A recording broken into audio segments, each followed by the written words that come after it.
Hey there, Mark here with a quick introduction to our latest episode where I will be talking to Sam Moore, the creator of a new comic book, The Traveller's Guide to Flogoria. It's a bit different to our regular episodes because here we are talking to someone who has been inspired by G.I. Joe rather than a G.I. Joe project in of itself. But it's a great new comic book that I'm very excited about, and I wanted to share some of that enthusiasm with you.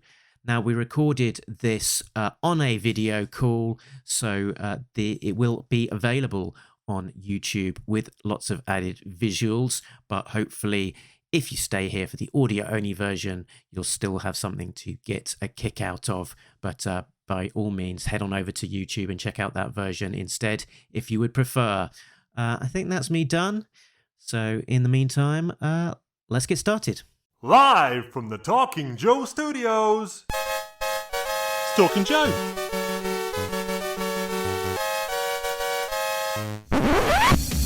Talking Joe is on the air. Hey, you just caught me reading People of New Zealand by Sam Moore.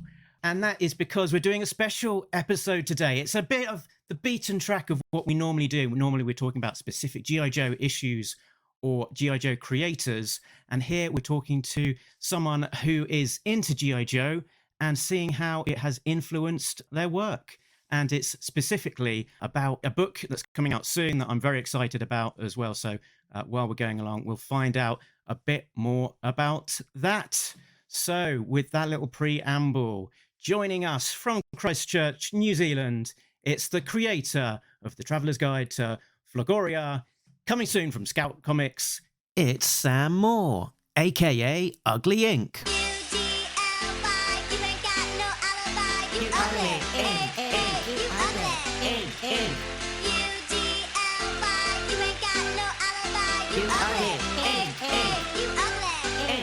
I'm reading that one too. Oh, you've got a copy. That's a coincidence. Andy. Yeah. So, yeah, I picked this up a little while ago. A great little read. And, when I'm doing doing work and something is whirring away at the screen, it's a good one to pick up and just spend a couple of minutes flicking through while I'm sure there's some character transfer over there to where you are as well. Yes, yeah, I think there is some quite universal tropes of character types in there for sure. I think we've all got an office Jan or oh yeah, need one. Exactly, yeah, any functioning office. So I was going to start with just a little sort of preamble onto how I sort of found out about you and your. I first found out about you through my kids, who during the pandemic would be doing Zoom art classes with Art Room Brightons, where we are, and the instructor there, Seb, would often start the class with, "Here's some inspiration of an artist, and we're going to try and use their art style to come up with a piece of our own." And what he shared with the kids was a couple of pieces of your art, which specifically the cat on the walker, and this piece with the robot rotisserie bowl. So they had that as their inspiration, sort of working away in their on the Zoom class while the schools were closed. And this is what Thomas came up with. It's amazing. I'll go full screen on me just for a second there, so you can see the full glory. That's so cool. So he came up with this dog on top of a washing machine with, like, I think it's a beaver or something inside of Of course it is. And that's amazing. I love it. I love it. That was how I sort of got introduced to your stuff, and then I sort of had to sort of Google and go, who is this guy? What was his stuff? Found your Instagram and thought, this is amazing. Sort of, click, follow, scroll through all of the history of stuff you've posted, and then just things popping up in the feed as you post them.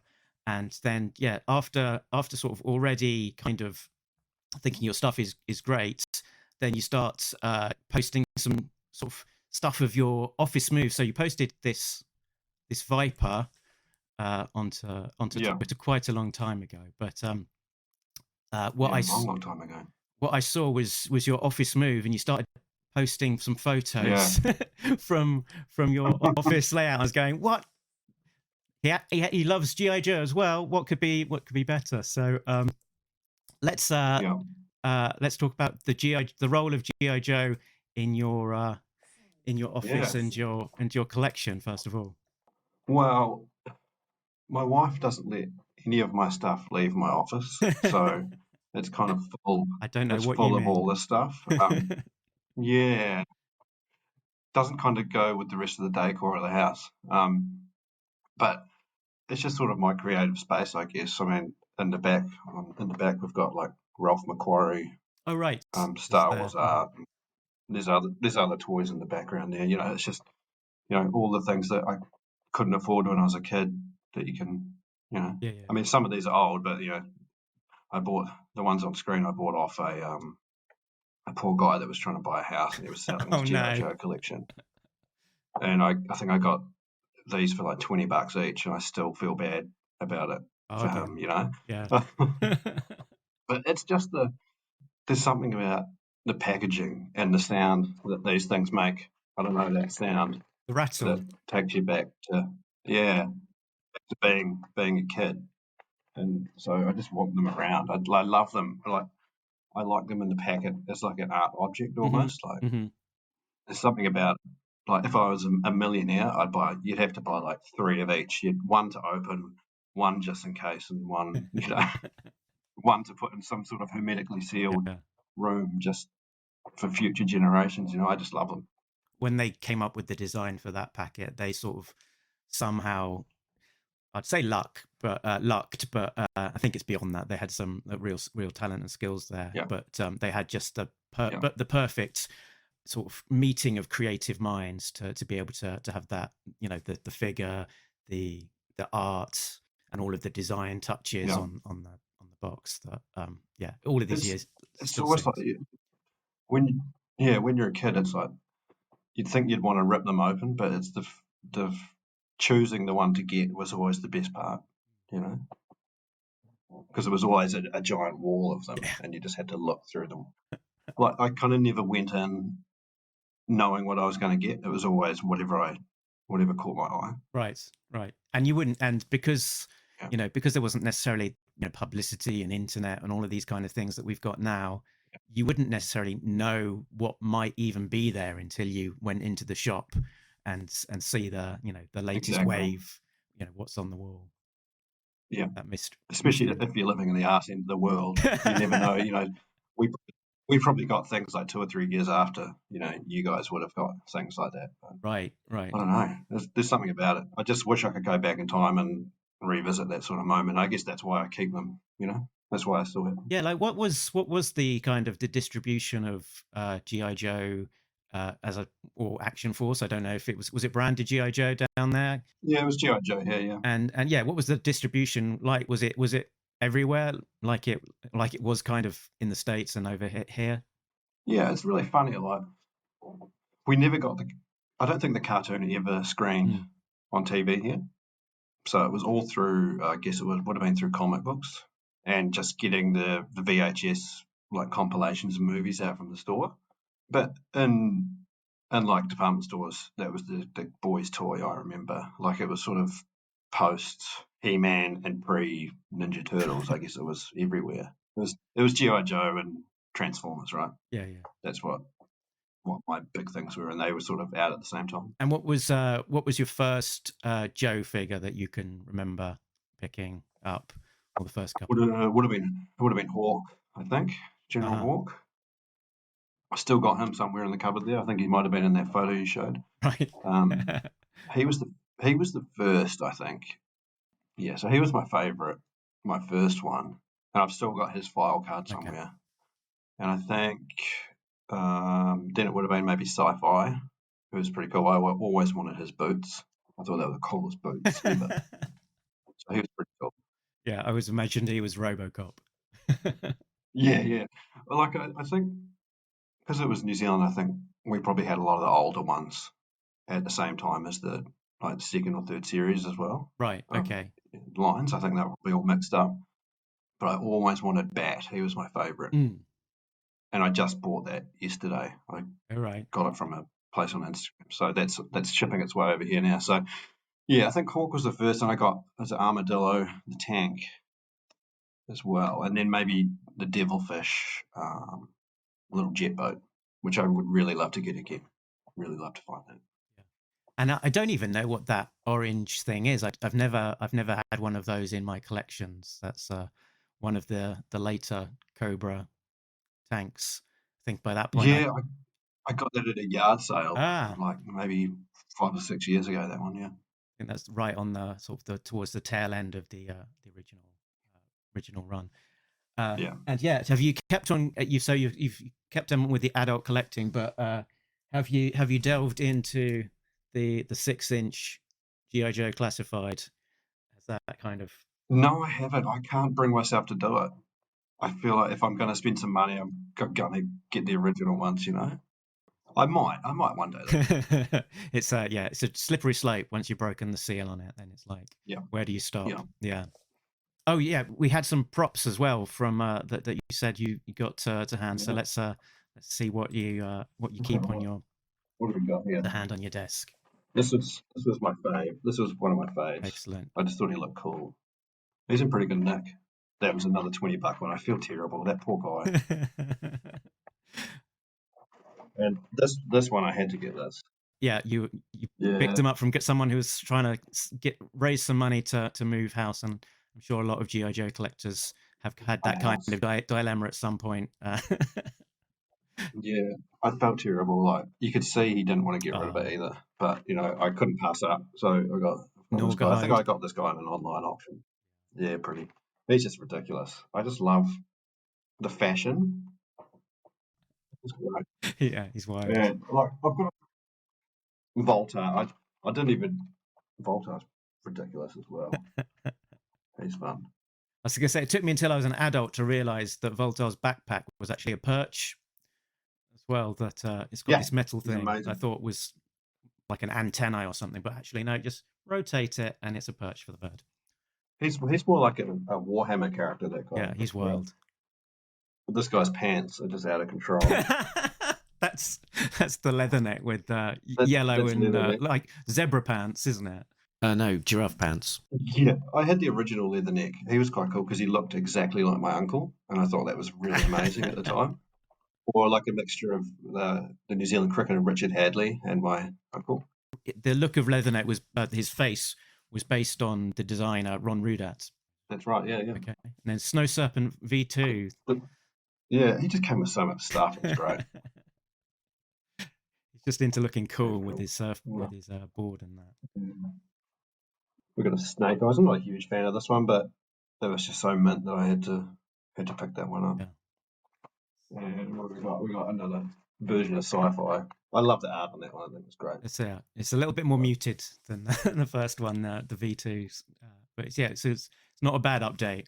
So those are my in-pack ones. I've got a bunch of loose ones. They always break in half, and you have to get new O-rings and stuff like that. So I've got a bag of those somewhere. But I'd love to get more. I'd love to get all of them. If I was wealthy enough, I'd get all of them.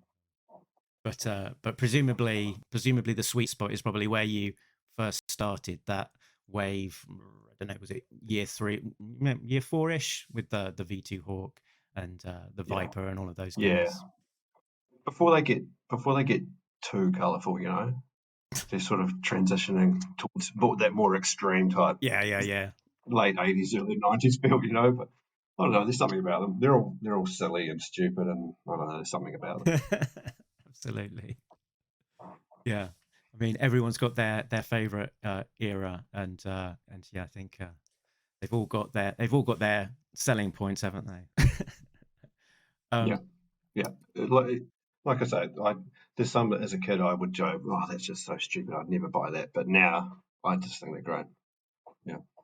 Absolutely. And so yeah, we were talking about toys, but and you mentioned comics as well. So did you pick up the comic in your youth when it was originally coming out? And Yeah, I think I probably started with because I was big into Transformers. It would have been that Transformers G.I. Joe crossover, nice. and probably went from there and then went back and forward, just picking up random comics Mhm. when we went on holiday or a road trip or something like that. So, but I think the G.I. Joe Transformers thing I just thought was the coolest thing to ever happen, and had to start getting that. Yeah. Is that just an American import that you would have been picking up from somewhere? Um, well, we didn't. I don't think we had a comic book store, so it would have just been whatever random comic was at the bookstore. And I remember my cousin or something would have been into it as well. But it's one of those things like I probably couldn't even grasp the fact that comics came out every month. I would just pick up a random issue Mhm. and just went from there. Like I have, issue 5 and issue 30. There's nothing in a row, but yeah, it would have been one of those holiday things. Yeah, similar for me that sort of just knowing that the comic sort of came out regularly and there was a way of getting it monthly kind of was a little bit of an anathema.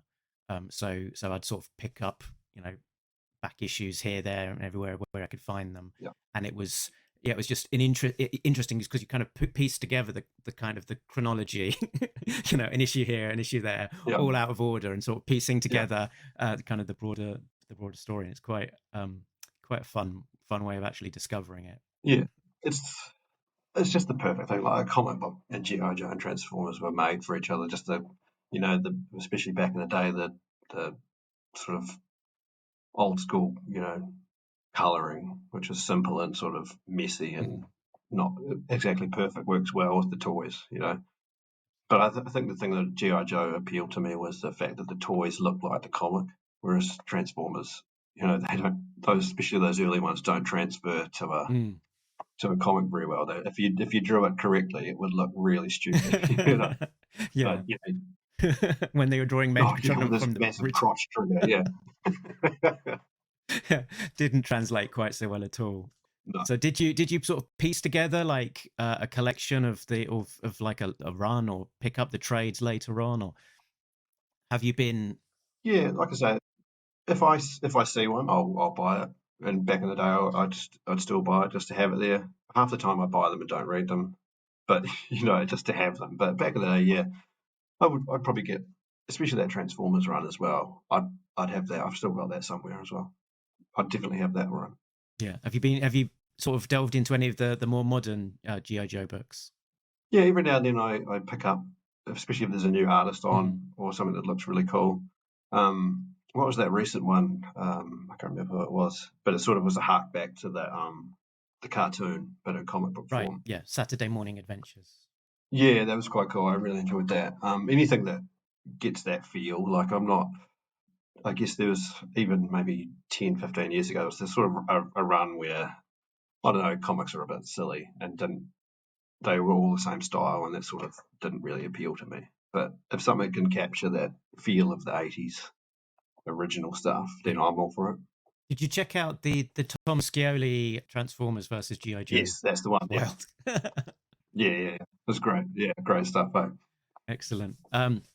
So I saw your sort of collection of toys that you posted on your office move, and thought, hey, he does these cool illustrations. He's into GI Joe, and then later on, I saw some of the your Yeah, box art style covers that you'd been posting for your book.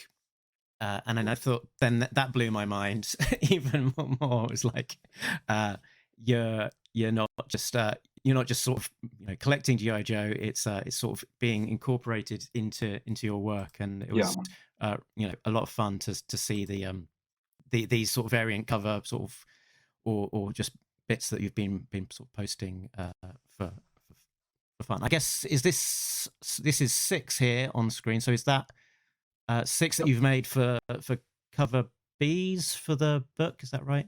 yeah, yep. That's there's the run is 6 issues, so um, 6 covers. Basically, any excuse to do this sort of thing and get it printed, and then maybe just get the thought in the publisher or anyone that thinks, sees it and goes, oh yeah, we should make those. That's basically what I'm trying to do there. I want someone to go to message me and say, I'm going to make those a reality, Yeah. Like any excuse any excuse to have that awesome front, and then the back cover is obviously like a file card, just like the original GI Joe stuff, with little profile blurbs about each character and their features. And yeah, there's one I did of Office Jan. Yeah, that's So I from the. don't know, just that. I just love that aesthetic, and that's a friend of mine made the renders of the models as well. So it's just, if that gets, if there's a toy maker watching or a company that wants to mass produce these, I'm all for it. As you can see, that character's me, by the way. So yeah. I was gonna touch on that because yeah, I was wondering to what extent are you, as some of this being influenced a little bit by life, because I saw in when we're introduced to the main character there, Harry Blanford, Yeah. that he's working at a local press. Is it something Christ something press? I've changed it to Creek Church, but Creek yeah, Church, that's right. basically yeah, it's basically, I don't know if you want to get into it now, but it's basically the first idea was, if I put myself in the comic book, then I could use myself as photo reference, and it will be a Nice. lot better, a lot easier. Yeah. And then I thought, let's let's put all my flaws and insecurities into that character, and then it just went from there. And I used to work at a newspaper about 20 years ago in Christchurch, and even I sent you the first issue, and even my little car in that issue is my car. So those locations are all real locations, right, in Christchurch. Yeah, but yeah, that's me in action figure form. It's weird calling myself an action figure, because that's not really me at all. But in action figure, maybe, I don't know. Yeah, exactly. Yeah, but yeah, I mean, who knows? Because there's these fan sort of passion projects now where the concept of being able to produce some figures of your own is not quite as outlandish as it once might have been. That no, not at there's all. Skeletron, Robo Skulls down there. They're doing So good. amazing things, and Carson Metaxas of 3D Joes is doing Operation Recall. Have you seen that?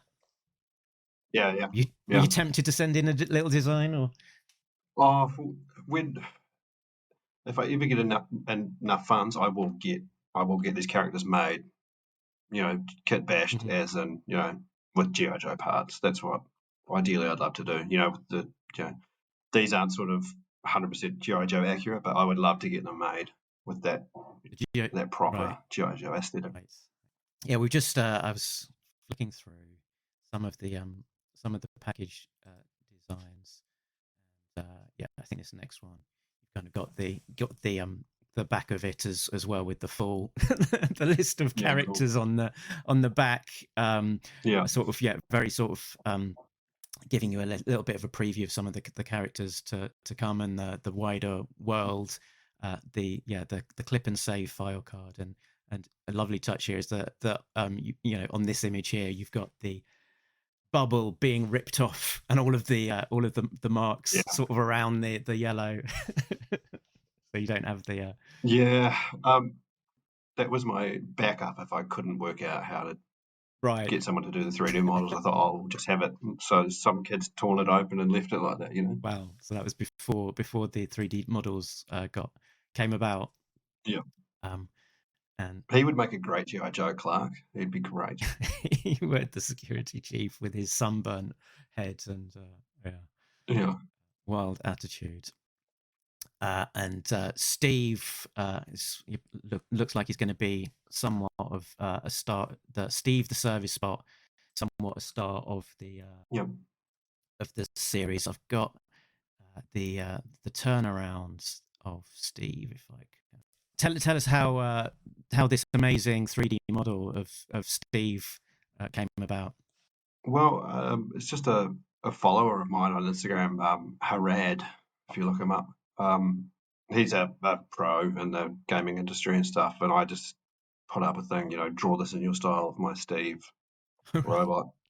And they came up with this amazing, like, beautifully done render, which I now use. I have the 3D file and I can import it into some layout software and use that for posing and stuff like that, just to get the reference all right. But I love that. It's just one of the best things that anyone's ever done That's for me. wild. It still blows my mind that people would spend their time doing that. So like if I'm drawing, let's see what we got. Because I do a bit of my line work um, digitally just to save time, and then I colour Okay. it by hand. So if I've got like Let me there's I don't know if you guys can see that there's Steve there. That's one of the original pages. Um, so I can bring that 3D model in and then just get the angles right and everything. But it's just been an absolute perfect time saver for me, and it's made me far more efficient. I'll just get some more Steve. Steve loses it and sort of goes on a bit of a robot rampage there for a bit. Wow. Um, yeah, Steve has some issues, but he doesn't know that he has issues. Um, so yeah, he's been through a lot, but he doesn't really remember anything. But yeah, he's probably my favourite character. Hmm. Him and Clark. And I was wondering as well about some of the inspiration. So I mean, this looks like it's kind of lived in your mind for a long time. Like the postings for this look to date back about 6 Yeah, years, and it might have been in your brain before yeah, then. yeah. If you go back maybe even 10 years, I've had some of the characters, especially Clark. It basically started if I can't sleep at night or whatever, I'll just dreaming in my head about a place that I might want to go, and that's what Flogoria is. Right. Um, and then it was just an excuse to keep drawing. Like when I was still gainfully employed, Okay. I would come home. I would come home and just draw stuff because I didn't want to touch the computer. I would just start drawing, Mm. and I thought let's give all of these drawings a reason and a place to live. So I thought, oh, let's use that sort of fantasy land that you could go to, Mm. and it all came from there. And then started posting. I think there's a Reddit thread, the Flogoria Reddit thread, which I didn't start, and I just started putting stuff in there. And a guy in the US slid into my DMs, Drew, if you're watching, and I thought he was taking the piss, but he said, "Can you make this work as a story?" Wow. And he's in Los Angeles, and they sort of look after me now, which is pretty awesome, and sort of got me on the right path to making this a cohesive story. And it was at one stage it was going to be a sort of in development as a TV show, and that's you saw the bottom sort of fell out of the industry a couple of years ago with COVID and everything, and then thought let's try it as a comic book. So now it's going to be a comic book next month. So and is currently back in development as a TV show possibly. So it all went from starting a Reddit thread from an idea that I had like 10 or 12 years ago.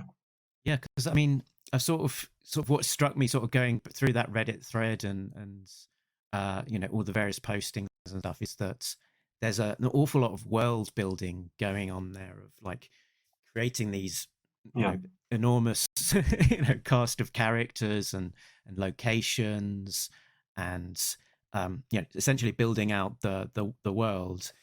So it was this guy reaching out to you to kind of hone that in to actually build it yeah, into a more than just a world, into a sort of more cohesive story. And this was someone yeah. at Well, it Scout almost gave Comics. it gave it a finish line, if you know what I mean, like a possible finish line. Like otherwise, I would have just drifted and drawn what I wanted, Right. And I'm all for creative freedom, but if you just let a creative person go for it, they'll never finish anything. So it's good to have like a brief. Like it meant that I had to draw things that I might not necessarily have done Mhm. if I hadn't had to. But yeah, the world building part is fun. Like I mean, as much as I love Mad Max and stuff like that, I hate how everything is a post-apocalyptic world. Like, and everything is terrible and bad. And I just wanted a world that was that I could go to and just draw the mundane things as well as the warriors and like I don't know. But basically, the story was like, what would happen if I got transported to another world? How would I deal with that as an extremely average person? Like you see here on screen, like I've got to learn how to before I can save the universe. I've got to work out how to take a piss, you know, and how to operate a toilet. So it came from that. So the world, it's I I get sick of real high stakes stories. Like Mhm, mhm. I mean, that's the problem with the Marvel universe now. Every movie is about saving the universe, and I'm sick of that. So how about just stay alive for long enough to to do something? So that's basically what the story is like. He's got to learn how to shower. He's got to work the shower. He's got to work the toilet. He's got to work out how to eat. How's he going to survive in this world? And that's basically what the story is. Yeah, it's the mundane things that everyone would take for granted, sort of plunge into a new world, and Yeah. you know, sort of, yeah, have at it. I was going to say, what do you think of the sort of the main melting pot of kind of ideas and influences that sort of go into this one? Well, I think a big like stylistically and like color wise and stuff for me, it's people like Mobius and stuff like that. Jean Girard. Just if I could be at 100th of 1% of how good he is and how colourful he is, I'd die happy. But the influences, obviously, like you think of the mundane things. It's obviously the Star Wars universe, how they have, you can imagine those characters having to have a shower or have a job and have food, Hmm. that sort of things in the background. I like that. Like I feel that you look at, say, the cantina scene, you could go to any of those characters and see what they do when they leave the cantina. I like that sort of feel. Mhm. And I feel that's what I want in this universe. Like any background character has a whole life that if you wanted to, you could focus on that. So there's Star Wars, obviously, which pretty much got me drawing in the first place when I was a kid. And I don't know, just wanting to know more about this universe that's in my head, I think. And there's a obvious sort of overlap, at least in terms of the name and some of the themes to Hitchhiker's Guide to the Galaxy as well. Was that a Exactly, big yeah. influence when a big impact on you when you I guess a young teenage reader perhaps? Yeah, I think it came later when I was doing the comic, but it has always been an influence. I think it's the scariness and the silliness of the universe as a whole when you think about it. Yeah. Like, it's ridiculous that we exist and the universe doesn't care, and that's kind of terrifying and funny, you know. And that's what I love about that story, and I've tried to bring some of that into this. Yeah, for sure. It's got a lot of the same sort of inventiveness and yeah, sort of hitting your funny bone in all of the right places. Yeah, So yeah. I think one of the things at the start that Harry realizes that is that he's only got one pair of underpants. So like, what's he gonna do when that gets dirty? So stupid things like that. absolutely. Obsessing a little bit about macaroni cheese, I think.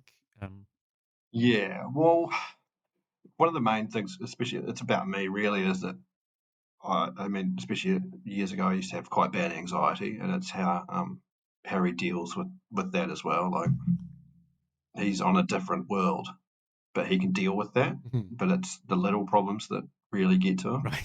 It's like that's why the macaroni cheese is like a motivating factor because he has to break it down into silly little things like that. You know, otherwise he wouldn't leave his room. So it's like he can deal with those big problems because they don't feel personal, but it's the little issues that sort of he has trouble dealing with. Yeah, absolutely. And you mentioned sort of building out a cast of characters, and I think for already out, and I don't know if there's still a way of being able to get it, was a kind of a 0 issue which had Yeah, a lot of the information about little the. There you go. little ash can. Yeah, I'm sure you can because I think only my mum bought a copy. I'm pretty sure you could probably get some of those. Yeah, and this is sort of a part of a development doc that you can see on screen that we're working on to develop it for television I if that see. ever happens. So that's kind of that's kind of fun and going through that and sort of fleshing out motivations and how people act. And I love these two characters. They would make great GI Joes as well. Um, they're just sort of like a sort of police force in Flogoria, but they're woefully underfunded Mhm. and they don't get the best people applying for the job. So they're kind of fun. I think the character on the left there I think their motivation is giving people wedgies. I think if I read that, I remember that. Yeah, wielding with sort of mediocre powers become mediocre responsibilities, or some Yeah, such. Um, but I just love that hodgepodge sort of. You know, I hate that sort of everyone's an expert assassin with amazing weaponry. So I like this sort of thing that they have to bring their own footwear and things like that because they can't afford that, and all their sort of weaponry is falling apart, and probably 30 or 40 years old. I just love that sort of dirty aesthetic. The pants are all slightly different, the jackets are different, things like that. yeah, yeah, and there's this they sort of there's a dirty aesthetic for sure, and I think that sort of I mean the name that you kind of go by, Ugly Ink, it kind of sort of gives us a bit of an indication that there's a sort of an element of delighting in the grotesque and having everything a little bit. Yeah, ugly things are way easier to draw. Ugly things are way easier to draw than fancy polished things That's because you true. can hide your mistakes. That's great. Yeah. Yeah, drawing like a gorgeous female's tricky because slight Oh man, slight slip of the pen and suddenly they're not so gorgeous anymore. Whereas they've got upper lip here, just like Napoleon Dynamite drew. So uh, cool, and yeah, we talk about the aesthetic and a big part of kind of the look of the book is this yeah, cool. is the kind of oh I was going to get let's get back to that in a second. Is the kind of the look with the Copic marker kind of look the sort of is here. There's sort of like just there's color everywhere, but somehow not overloaded and sort of a very sympathetic sort of use of color and it looks sort of very kind of painterly, but yeah, I think the weapon of choice that you use is kind of the Copic. So did you want to talk Yeah, about kind of your kind of your process a little bit? that's pretty much it. Yeah, I like basically like I was saying before, it was I learned to use markers when I was studying, and then got into digital art and just didn't touch them for Right. 15, 16 years. And then when work was at its worst, thought I need to do something off the computer. So I started drawing them again, and that's sort of where the social media profiles came from. Was just putting that stuff up. Mm. Um, and now I wouldn't color with anything else. Like if I didn't have to, I wouldn't turn the computer on at all. You know. But it's just I'm quicker coloring with hand by hand. Mm. It's it limits me and my color choices as well, which is great Right, because right, right, with right. on the computer you have an infinite amount of colors, right? So you're always trying to make decisions. And I know all of my colors. There's colors behind me. I don't have all the Copics. I've got a pretty limited set. Mhm. And it also helps everything that fits together. Everything looks like my work now Right. because of all the colors. that I use, or the limited colors that I use. Like I wouldn't buy a new color now. Oh I wow. would buy refills of existing markers that I have. Mm. Like I say, it makes it quicker for me. It limits my choices. And like I shade, every shade that I do is usually blues. Just to save time, save Mm. money, Mm. save decision making. It's great. And I think up there on your, is it, did I say maybe on your Instagram profile, you've listed yourself as a Copic ambassador. What's a Yeah. Copic ambassador, and how did all that come about? Well, they were just asking for people to show their work that use Copic stuff, and I just have to tag them in a few things, and Uh-huh. they'll send me out some markers every now and then, and help promote my work. And they've been really, really good to me, so it helps me save on the costs a little. But it's just I would promote their stuff even if I wasn't involved with them. I just think such a great product, and it has just sort of saved my creative life. If that makes any sense. Like I wouldn't be doing any of this if I hadn't picked up those copy markers again. Right. Okay. And I didn't kind of twig until I saw you post about it that actually there's little to none in the way of solid blacks, and spotted blacks, that it is all yeah, looking like that, sort of the line work completely open, and then it is Yeah, straight to color and shade without that uh, that's the sort of the solid black look, which um, is yeah, kind of almost ubiquitous, really, in sort of like Western comics. That you see the kind of the solid spotting of blacks. So it lends itself yeah. I into the think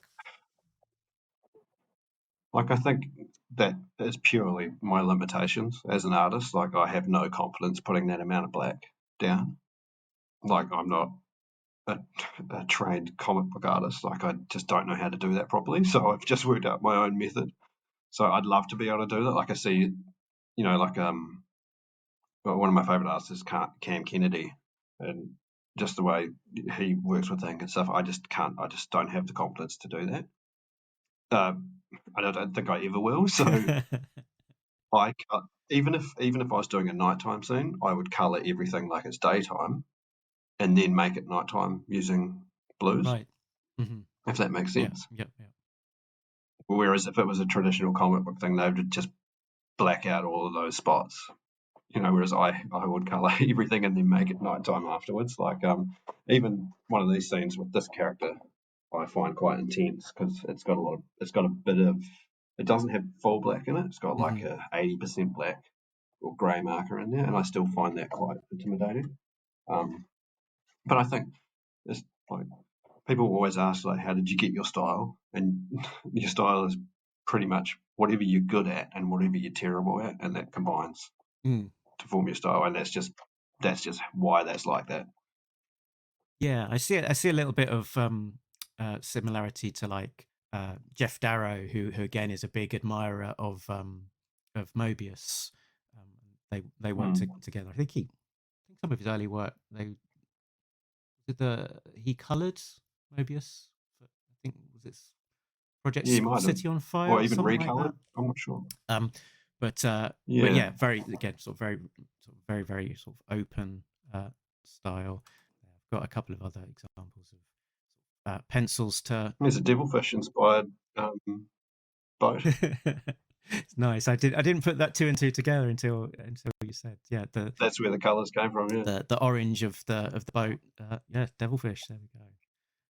And it's sort of comparing and contrasting the pre-color and the post-color. It's sort of, you can see how much of it comes together in the actual, the final piece compared to the pencils that. yeah.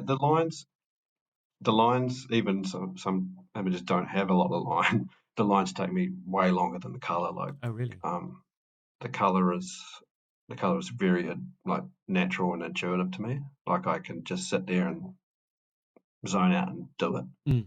Whereas the line work, I really second guess sometimes. Like I feel one of the things I was thinking of is think my artwork is getting better in each issue of the comic, and I kind of want to go back to the start No, and redo madness, it. madness So, lies that way.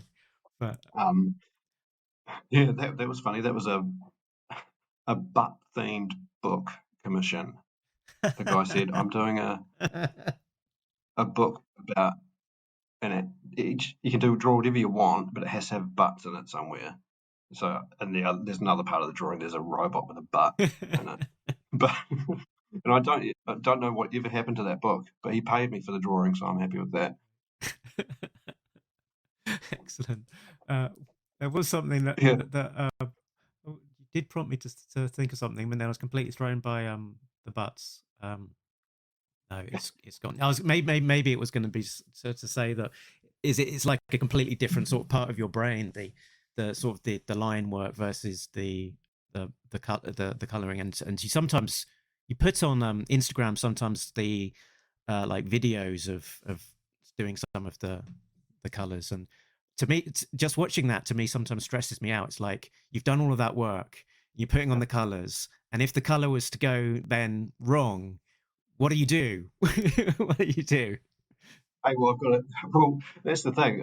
If I have a really detailed comic page, I will sometimes do the line work digitally using Clip Studio. It's a really good drawing program, and so I can print directly onto the paper now, the marker paper, and then just color over the top of it. So if it's a piece I'm worried about, I might even do the inking, scan it, and then print it, or do it digitally and print it, and then I can screw up. But to be honest, the color, it's so easy to hide mistakes that you can kind of get away with it. Like, I mean, there's things that you won't notice, but I will just notice the terrible things or the mistakes. But I've learned some good techniques of hiding the boo boos.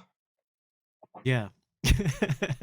I mean, because yeah, I can't even begin to think, but it's like it's not like, and because the medium of choice is Copic, it's harder to just sort of go over it and uh in a thicker layer of paint, for example. Um, You can darken, like mm, you always go. can always go darker. The key with copics is you start very light. Every color you put down is lighter, and then you go darker and darker and darker as you go. You sort of layer it like that. But it's the painterly aspect as well that can hide sort of imperfections, and it makes the whole image an imperfection, if that makes sense. So if it was digital stuff, then that's probably why I prefer to do it by hand. If it was digital, I would have to try and get it perfect.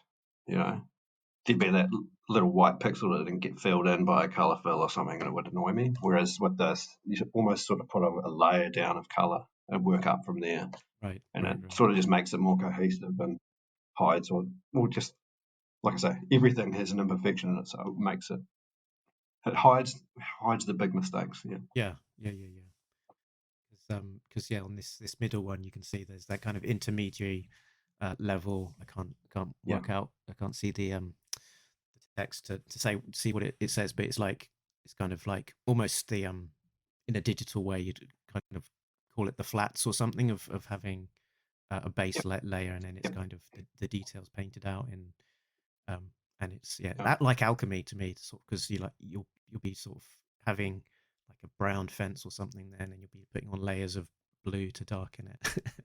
Yeah. That's like I said, like a normal person would probably just color that blue from the start if they knew it was going to be, you know, in shadow. But me, I have to make it, put all the colors in, and then sort of decide what time of day it is after that, if that makes sense. And you mentioned as well going back to redraw, and yeah, please don't do that. Just keep on going forward. Keep on going forward. We need more story. Um, Yeah, but yeah, looking back, like kind of to the big starting, postings online of the kind of the things that have been tagged as Flogoria. That uh, the style, you could definitely see an evolution between some of those earlier pieces and kind of what's made it into the comic. And to what degree is yeah. that like sort of a kind of a natural evolution versus a conscious decision to kind of slightly change the style? It's a mix, I guess. Like at the start, it was just drawing whatever I felt like drawing on that day. and then when other people become involved, or you've got you've got to make it cohesive, then you think, no, that doesn't really fit anymore.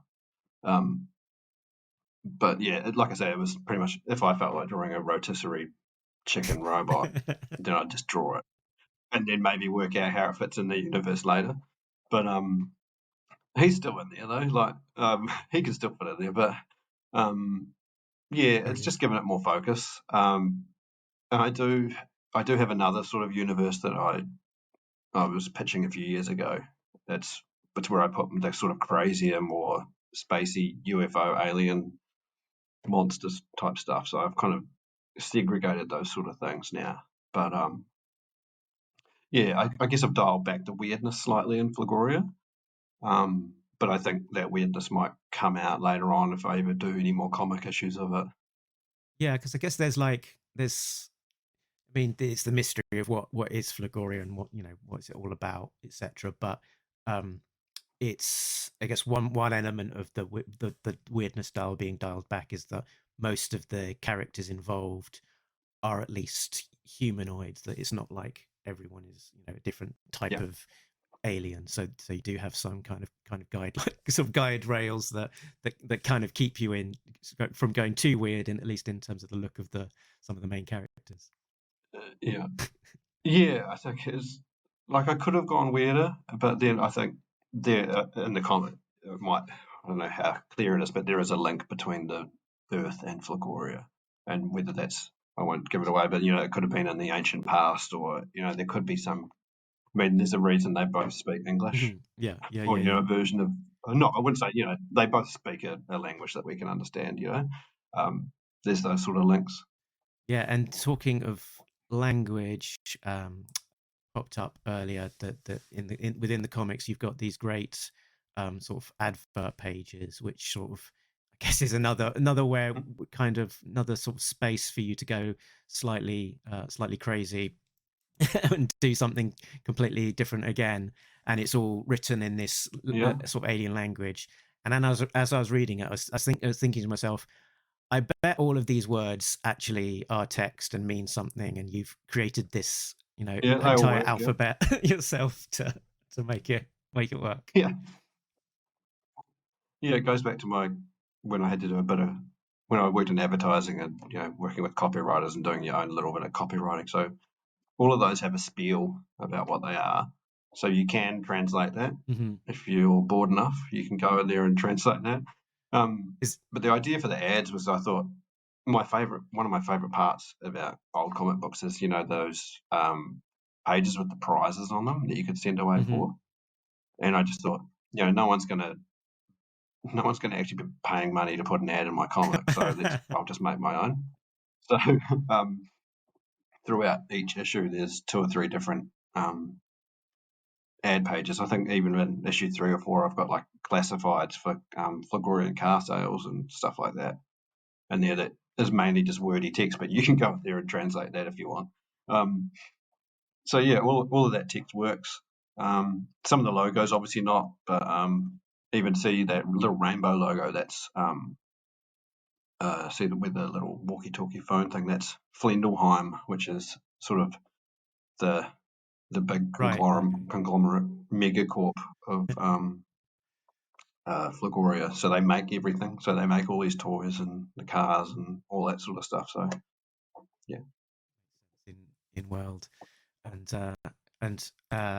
this is sort of not segued into anything, but I think one of my favorite designs from the book is this guy, the Sentry Buddy, who I think is oh yeah, just a little bit inspired. He's kind of this smiling faced kind of transformer GoBot looking kind of chap, and then sort of when then he gets activated and he's doing doing that, and yeah, the angry face pops up. It's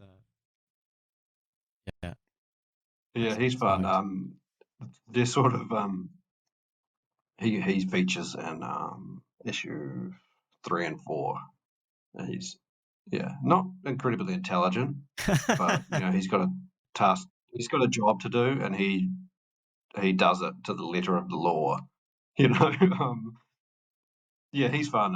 He was inspired actually by was it the Rock Lords? Remember those Oh right, toys? yeah. They're just like rocks, and they turn into robots. I don't know how do you even play with that. I don't. Yeah, it's like But some he was inspired by some marketing exec was like, that. yeah, Transformers, they're hit with the kids. Let's do our own version, and we'll just have them as rocks. Yeah, Yeah, so rock mode. yeah. I the reason like the smiley face is that why not put a smiley face on it? I can do whatever I want. So So yeah, sort of we've kind of probably glossed over it a little bit, but do you want to kind of do a little bit of a describing of kind of some of the I guess the key elements of what this story is and what people can yeah. expect if they pick it up? Well, basically, it's like I was saying before. It's just a regular dude who gets transported to another world, and it's not like everyone's trying to kill him or he's trying to save the universe. It's just him trying to find a way home, basically, and sort of learning to come out of his shell a bit more Hmm. and be a bit more positive as a human being. And he's got this little robot friend, Steve, that he rescues at the start of the story, and they sort of become friends and sort of influence each other and change each other as people. And it's just his journey with Steve across Flogoria to try and find a way home. That's basically the small sort of short gist of it, and it's about the things he does along the way and the people he meets and the sort of landscapes he sees. And basically he's got this little guidebook that he sort of adds to and reads and learns about. And I don't know, that's the little sort of short gist about it, but um, it's not overly violent or anything like that. It's just, I mean, there is moments of action in here. I mean, there's a massacre in front of you now, um, That massacre aside. but it's how he, yeah, it's how he deals with those moments, and how, say, if we were in that situation, what would happen? He's not an expert assassin. He's not a ninja.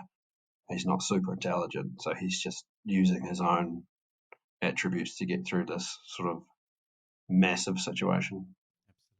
And yeah, you sent me a preview of a couple of the issues, and yeah, really enjoyed those. And today I have shot across an email to my local comic book store uh, Cool. saying please add it onto my pull list.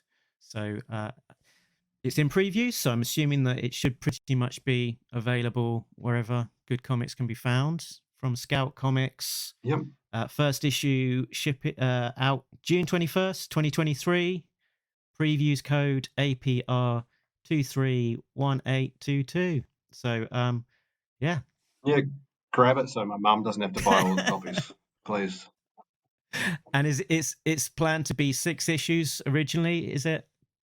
And Yep, the five and a half issues so far are completed. I'm just working on the final one now to try and wrap it up nicely. last But push. 5 issues are already in the can. And Yeah. what's the plan beyond issue 6, because I guess there's a lot of world to explore that you've created. Yeah, well, I think the first 6 issues are, I would almost think, as they work alone, and then it's sort of, if there were more, which I'd like to do, sort of Harry can go and explore more and be more comfortable in that world and sort of maybe explore the even weirder side of Flogoria, I think. I do certainly hope that we get more and see more of that world. And I'll let you plug while we're here where people can find you. Uh, this is one of the places. Yep. If you just any sort of social media, you type in that ugly ink, and if that red logo comes up, that's me. If it's not, it's not me. No, you're not a tattoo artist or anything, are Yeah. you? No, I am not. And I think there is another illustrator from New Zealand called Sam Moore. So make sure it's the one with the red logo. Yeah, I think it's unmistakable. So yeah, good branding though. Ugly ink everywhere, across all of the main platforms. I think I've covered pretty much everything that I had got in my mind that I wanted to talk to you Cool. about. So, Cool. yeah, was there anything else that you think people should know, or you want to? No, just follow my work, like stuff, comment stuff. I'm always, if you send me a message, I'll always get back to people as well, and especially if it's advice about drawing and tools that I use and things like that.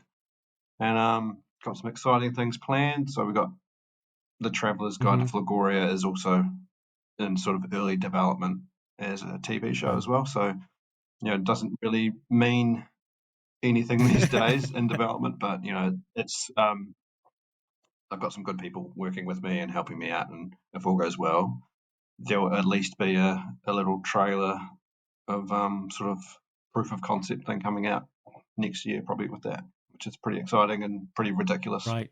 If you'd told me that would happen once I started posting art. So, And would that be live action if it happens, or? I'll be working with an animation company called Look Mom Studios. They're in Canada and the US, so they're really cool, and they're helping me so much with character development and making things work, and I'm learning a lot. Yeah, let's hope it moves on into bigger and better things, and we get a lot more of it. So yeah, thank you so much for taking the time, letting us know about the world that you've created, and yeah, so how some of it has been inspired by G.I. Joe. Bring it all back to G.I. Joe. My pleasure. Yeah, if anyone wants to send me their G.I. Joes if they're trying to buy a house, I'll take them. I'll take them off your hands. Excellent. So I think we normally finish off by saying that, yeah, if this is your first time hearing about Talking Joe, you can find us at talkingjoe.co.uk. That is the website to find out more. And that as we wrap up, we remind people that nobody beats Talking Joe, an international podcast. I didn't sing it in the same way that Tim does. So just imagine it was sung nicely and enthusiastically, and yeah, more international than we sometimes are in the UK, New Zealand, and American and worldwide audience in that spirit. So until next time, laters.